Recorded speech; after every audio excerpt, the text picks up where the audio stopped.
одним из основных Сүтті мал шаруашылығындағы жұмыстың негізгі ерекшеліктерінің бірі буаз сиырларды клиникалық тексеруден өткізу. клинический осмотр глубокостельных коров необходимо проводить. Буаз сиырларды күнде клиникалық жағдайда тексеріп отыру керек. Әсіресе ірі қара транзиттік топқа ауыстырылғанда.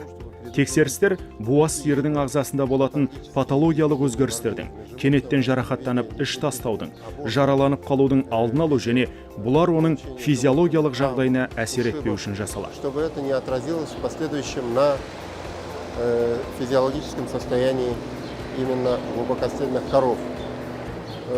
По клиническим признакам глубокостельных коров определяют следующие моменты. Вот видите, у этой коровы Буаздық мерзімі әжептеуір болған сиырлардың бірнеше клиникалық белгілері болады.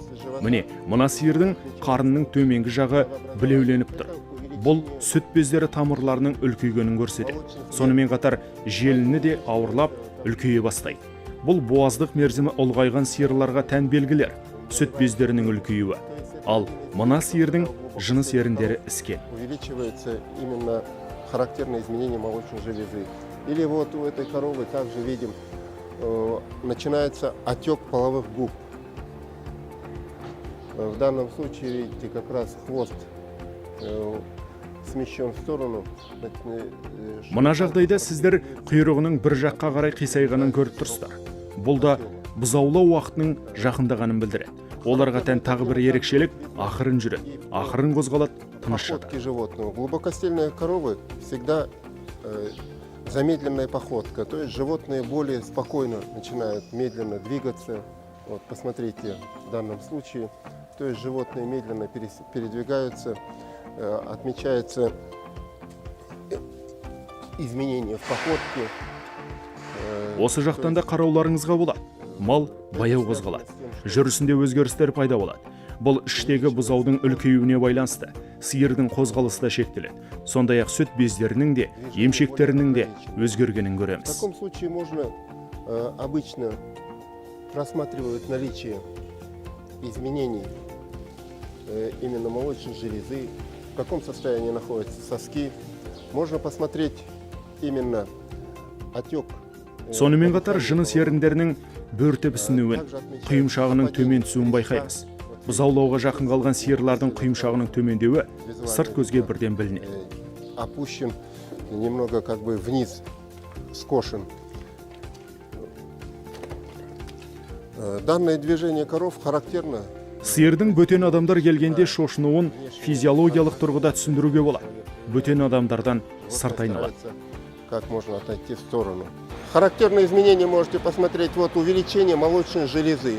Мына сиырдан да буаз малдарға тән ерекшеліктерді көруге болады. Олардың сүт бездері ұлғайған, екі бүйірі шығып қампиып тұр. Бұл іштегі бұзаудың өскенін, бұзаулау мерзімі жақын екенін білдіреді. Большой срок приближения отела. Молочная железа набухшая.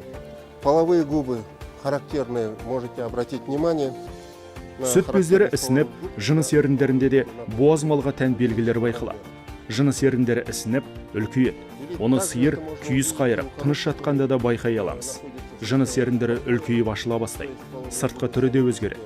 Ол қызғылт тартып тұрады. Увеличенные, начинают раскрываться, становятся розовыми по внешним признакам. Посмотрите характерные движения, то есть чем больше наливается вымя, у глубокостельных коров также меняется походка, постановка. Мына сиырлардың қозғалысы да, жүрісі де бұзаулау мерзімі жақындаған малдарға тән. Ол қалыпты жағдай. Бұзаулау уақыты жақындағанда олардың жүрісі де ауырлайды. Оны сиырларды әрлі-берлі жүргізгенде көруге болады. Бұзаулау мерзімі жақын сиырдың жүрісі басқалардыкінен өзгеше. Сильно беспокоя прогонять скот, видно, как животные постепенно меняют походку, не характерная для нормальной коровы. Состояние именно глубокой стельности характеризуются вот такие постановки конечностей. Бұзаулауға жақын қалған сиырлардың аяқтарын басуы да басқалардыкінен айрықша болады. Оған сүт бездерінің ұлғаюы әсер етеді.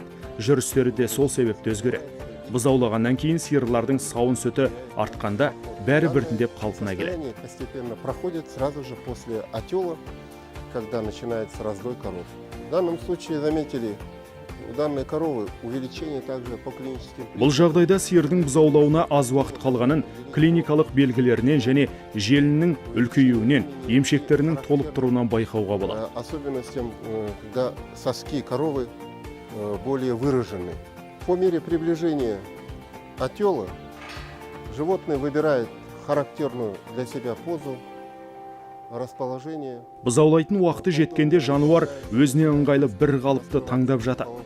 Жыныс еріндері ашыла бастайды, суланып, шырыш бөлінеді және қағанақ суы да кете бастайды. Отмечается выделение именно слизи, а также постепенно начинает выходить околоплодный пузырь. В данном случае данная корова тоже заметно. Мына жағдайда сиырдың бұзаулауға аз уақыт қалғаны білініп тұр. Оны клиникалық белгілерінен де көріп тұрмыз. Бұзаулауға уақыты өте жақын. Енді бірер минуттардан кейін оны бұзаулайтын арнайы боксқа ауыстырамыз.